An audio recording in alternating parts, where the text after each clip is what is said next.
വടകരയിൽ ഇടതുപക്ഷം കോൺഗ്രസ് എന്നും കോൺഗ്രസ് ഇടതുപക്ഷമെന്നും ആരോപിക്കുന്ന വർഗീയ പ്രചരണം നടത്തുന്നു. അങ്ങ് രാജസ്ഥാനിൽ ബൻസ്വാഡയിൽ പ്രധാനമന്ത്രി നുഴഞ്ഞുകയറ്റക്കാരെന്നും പെറ്റുകൂട്ടുന്നവരെന്നും മുസ്ലിം സമുദായത്തെ അപഹസിക്കുന്നു. അപ്പോൾ ഒരിടത്ത് മുസ്ലിം ന്യൂനപക്ഷ പ്രീണനം, മറുഭാഗത്ത് ഈ നാട്ടിൽ എന്താണ് സംഭവിക്കുന്നത് സാർ?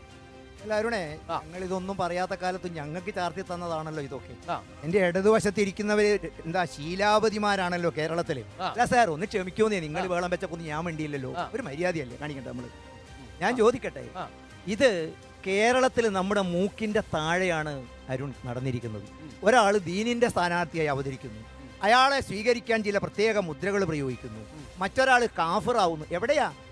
കേരളത്തിലെ മതേതരത്വത്തിന്റെയും മതസൗഹാർദ്ദത്തിന്റെയും ഒക്കെ അപ്പോസ്തലന്മാരും അതിന് മൊത്തക്കച്ചവടം ഏറ്റെടുത്തവരുമാണ്. നോക്കൂ, എൻ്റെ ഒരു സുഹൃത്ത് ഇന്ന് മനസ്സിലാക്കേണ്ടത് സാർ, ഇന്ന് നിങ്ങളുടെ ഖാർഗെയ്ക്ക് ഒരാളെ തള്ളി പറയേണ്ടി വന്നു. എന്തിനാണെന്നറിയോ?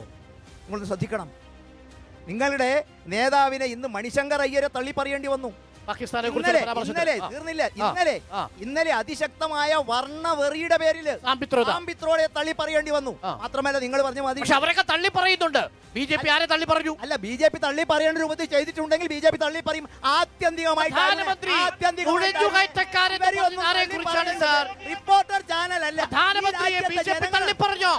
തെരഞ്ഞെടുപ്പ് കമ്മീഷൻ തള്ളി പറഞ്ഞോ? ഈ അസഹിഷ്ണുതയാൽ ഞാൻ ചോദിക്കട്ടെ, ഈ രാജ്യത്തെ തള്ളി പറയേണ്ടത് ഈ രാജ്യത്തെ ജനങ്ങളാ. ഈ രാജ്യത്തെ ജനങ്ങളാണ്. കമ്മീഷനാണ്. തെരഞ്ഞെടുപ്പിന്റെ സമയത്ത് തെരഞ്ഞെടുപ്പ് കമ്മീഷനാണ്. തെരഞ്ഞെടുപ്പ് കമ്മീഷൻ ഒരു നോട്ടീസ് അയച്ചു സാർ.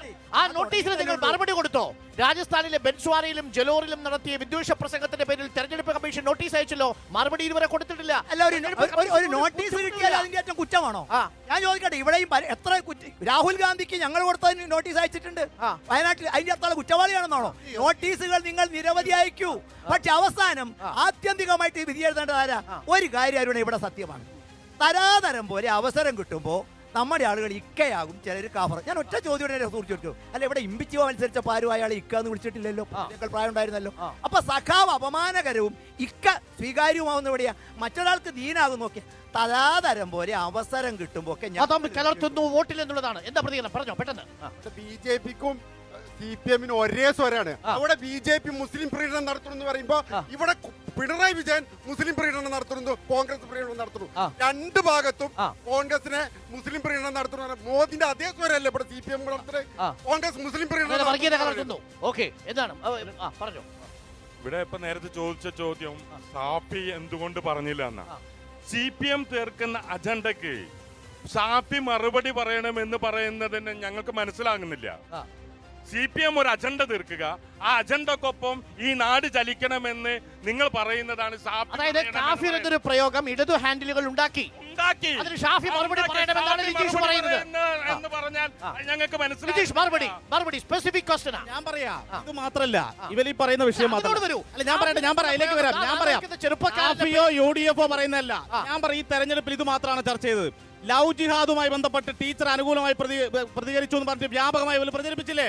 അത് മാത്രമാണോ? പ്രവാചക ബോംബമ്മ എന്ന് പറഞ്ഞു. പ്രവാചക നിന്ദ, ഞാൻ പറയട്ടെ, അതിലേക്ക് വരുന്നത്. പ്രവാചക നിന്ദ ടീച്ചർ നടത്തിയെന്ന് വ്യാപകമായി ഇവർ പ്രചരിപ്പിച്ചില്ലേ? അതുപോലെ തന്നെ കാന്തപുരത്തിന്റെ ഇതുപോലെ ഈ എടുത്തുകൊണ്ട് പ്രചരിപ്പിച്ചില്ലേ? ബോംബമ്മ എന്ന് പറഞ്ഞ് പ്രചരിപ്പിച്ചില്ലേ? ഇത് മാത്രമല്ല അരുൺകുമാർ, നിങ്ങൾ കാണേണ്ടറിയോ? ഈ ഫേസ്ബുക്കിലും നവമാധ്യമങ്ങളും പ്രചരണം മാത്രമല്ല, വീടുകൾ കയറി മുഴുവൻ ഡോർ ടു ഡോർ ക്യാമ്പയിൻ ഏറ്റെടുത്തുവരെ